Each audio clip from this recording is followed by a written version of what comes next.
अगर असदुद्दीन ओवैसी 5 सीट जीत करके अभी कह दे कि नहीं नीतीश कुमार जी हम आपके साथ खड़े हुए हैं, तब क्या कर लोगे आप? बोलो। लालू जी मैं आपके साथ खड़ा हूं, लेकिन ये मत सोचिएगा कि डर के खड़ा हूं। इसलिए खड़ा हूं क्योंकि बीजेपी सत्ता में ना आए, इसलिए खड़ा हूं। वो बात जब भी करता है हिंदुस्तान की करता है, हिंदू मुस्लिम भाईचारे की करते हैं वो, कि आमतौर पर जो नेशनल एवरेज था सवाल पूछने का पार्लियामेंट में, वो करीब 267-268 के आसपास था। 1068 सवाल पूछे थे ओवैसी ने पूरे सेशन में 1 साल के अंदर। किसी कीमत पर भी ऐसा नहीं चाहेंगे कि बीजेपी की सरकार आए और लाल कृष्ण आडवाणी देश के प्रधानमंत्री बने। असदुद्दीन ओवैसी ने कहा था उसको लेकर के। तो मैं बात कर रहा था ओवैसी की। असदुद्दीन ओवैसी को जानने के लिए हमको याद करना चाहिए सबसे पहले 2008 में जो न्यूक्लियर ट्रीटी हुई थी अमेरिका के साथ। आपको पता होगा, क्योंकि दरअसल उसके जड़ में जो ओवैसी का विरोध होता है उसके जड़ में क्या है वो जानने की जरूरत है। तो 2008 में जब अमेरिका के साथ ट्रीटी हुई थी, मनमोहन सिंह सरकार थी, उन्होंने कहा था कि भैया ऐसा है कि अमेरिका ने कहा ठीक है आपने बना लिया न्यूक्लियर बम, ठीक है, लेकिन हम आपके जांच करेंगे कि आपके यहाँ ऐसा तो नहीं कि न्यूक्लियर वेपन्स भी मौजूद हैं। बड़ा विरोध हुआ। वामपंथी दलों ने कहा कि आप अमेरिका के कदमों में जाकर गिर गए हैं। क्योंकि विश्व की राजनीति उस वक्त ऐसी थी, परिस्थितियां वैसी थी, हमें विकास करना था, आज का हिंदुस्तान बनाना था। मुझे लगता है मनमोहन सिंह ने ठीक किया। मनमोहन सिंह ने किसी ऐसा नहीं हुआ कि मनमोहन सिंह को कभी अमेरिका ने धमकी दे दी, बुश ने धमकी दे दी कि नहीं दवा नहीं दोगे, ये नहीं दोगे तो ये कर देंगे। जिस तरह से धमकी मिली थी मोदी जी को, आप लोगों को याद होगा, ट्रंप ने कितना तगड़ा चुनौती दिया था, उसके बाद हमने दवा दे भी दी। क्लोरोक्वीन को लेकर के जिस तरह से ट्रंप ने धमकी दी थी, वो धमकी मैं नहीं भूला हूं, आप लोगों को भी याद रखना चाहिए, नहीं भूलना चाहिए। तो दरअसल वो समझदारी की बात थी कि हाँ न्यूक्लियर ट्रीटी पे समझौता कर दिया मनमोहन सिंह ने। वामपंथी दलों ने कहा कि हम समर्थन वापस लेंगे कांग्रेस सरकार से। 2008 की बात है। मुलायम सिंह यादव भी लग गए, कहे कि नहीं किसी भी कीमत पर हम समर्थन वापस लेंगे। मुलायम सिंह ने भी सोचा कि जो भी पार्टियां हैं छोटी मोटी वो सब के सब, मुलायम सिंह उसकी वो कर रहे थे। और हुआ ये कि असदुद्दीन ओवैसी ने कहा कि ना, मसला देश का है, हम किसी कीमत पर ये नहीं चाहेंगे, किसी कीमत पर भी ऐसा नहीं चाहेंगे कि बीजेपी की सरकार आए और लाल कृष्ण आडवाणी देश के प्रधानमंत्री बने। असदुद्दीन ओवैसी ने कहा था उसको लेकर के। जब ओवैसी ने ऐसी बात कहना शुरू की, सारे के सारे वामपंथी दल उनके खिलाफ हो गए। 4 बार के लोकसभा सांसद हैं, 2 बार विधानसभा सदस्य भी रहे हैं। और उसके बाद उस मुद्दे पर कांग्रेस के समर्थन करने का नतीजा यह निकला कि ओवैसी ने जब 2009 में लोकसभा चुनाव लड़े, पूरे के पूरे वामपंथी दल, सियासत डेली कोई अखबार था उसका संपादक खड़ा था, मुझे याद आता है, उसका संपादक खड़ा हो गया ओवैसी के खिलाफ। वामपंथी दलों ने सपोर्ट कर दिया उनको। सोचिए कितनी बड़ी कीमत उस आदमी ने अदा की है कि भाजपा की सरकार ना आए। इसलिए इतना जहीन आदमी, पढ़ा लिखा, लंदन से पढ़ा हुआ है, उसके अलावा उसकी आप कभी बॉक्सिंग रिंग में उतरते हो ओवैसी को देखिए, कभी जब वो बहस करता है तब देखिए। वो जो किताबें दिन रात पढ़ने वाला आदमी, जितना वो पढ़ते हैं शायद कोई पढ़ता होगा। मुझे याद है कि 2014 में संभवतः सर्वश्रेष्ठ लोकसभा 2013 की वजह से मिला था, सर्वश्रेष्ठ एमपी का उनको वो मिला था। वो इसलिए मिला था कि आमतौर पर जो नेशनल एवरेज था सवाल पूछने का पार्लियामेंट में, वो करीब 267-268 के आसपास था। 1068 सवाल पूछे थे ओवैसी ने पूरे सेशन में 1 साल के अंदर। 1068 सवाल पूछा था उन्होंने। सोचिए उस आदमी को कितनी फिक्र होगी। और यह सच्चाई है। मैंने आज तक ओवैसी के भाषण में कभी नहीं देखा कि मुस्लिमों को लेकर के कोई एक तरफा बात कह रहे हो, दलितों को लेकर एक तरफा बात कह रहे हो। वो बात जब भी करता है हिंदुस्तान की करता है, हिंदू मुस्लिम भाईचारे की करते हैं वो।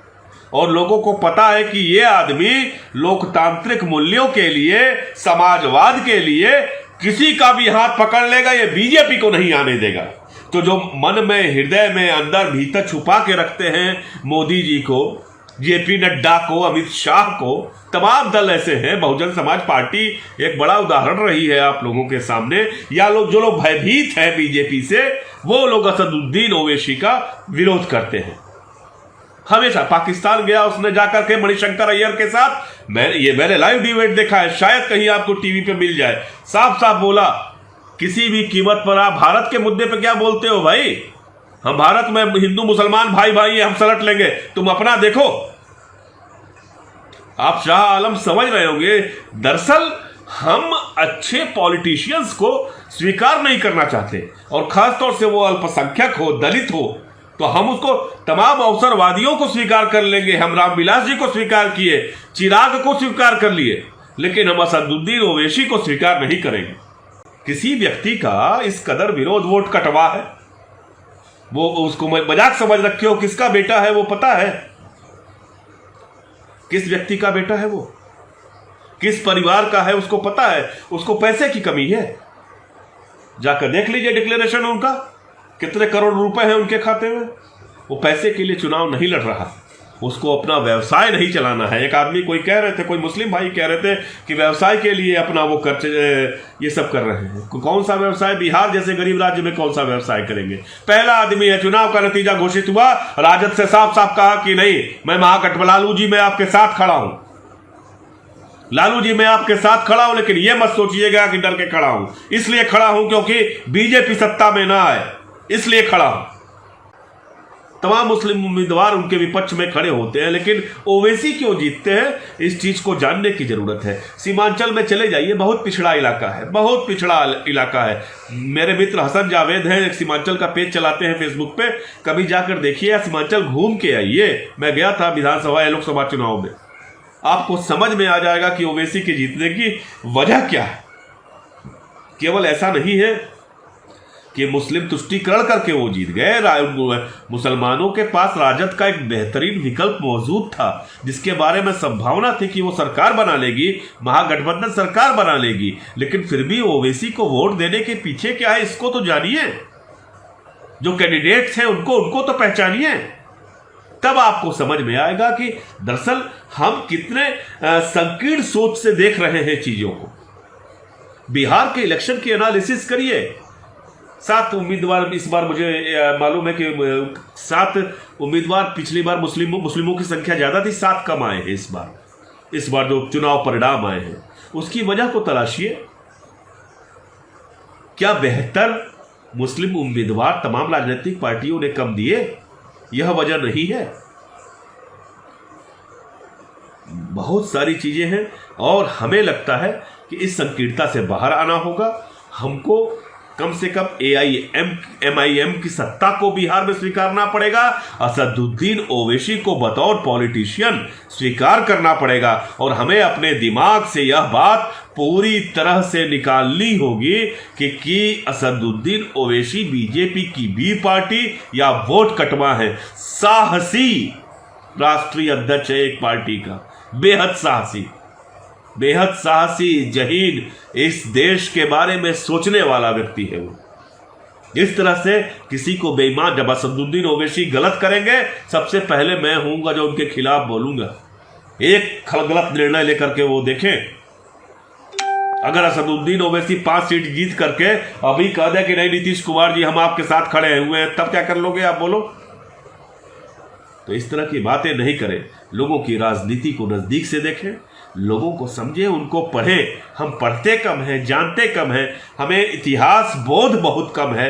2014 के पहले क्या हुआ, 2000 से आप सुनिए, हम सबको, मैं अपनी बात भी कर रहा हूं। इमरजेंसी के बाद देश की राजनीति कैसे बदली, जब उसको आप जान लेंगे, समझ लेंगे, उसका अध्ययन कर लेंगे, तब आपको समझ में आएगा कि आज बीजेपी की सरकार क्यों है, आज तमाम राज्यों में सत्ता परिवर्तन क्यों मुश्किल हो रहा है, क्यों हम अपनी हार का ठिकरा असदुद्दीन ओवैसी और तमाम छोटी राजनीतिक पार्टियों को देते हैं। ये हमें समझ में आ जाएगा।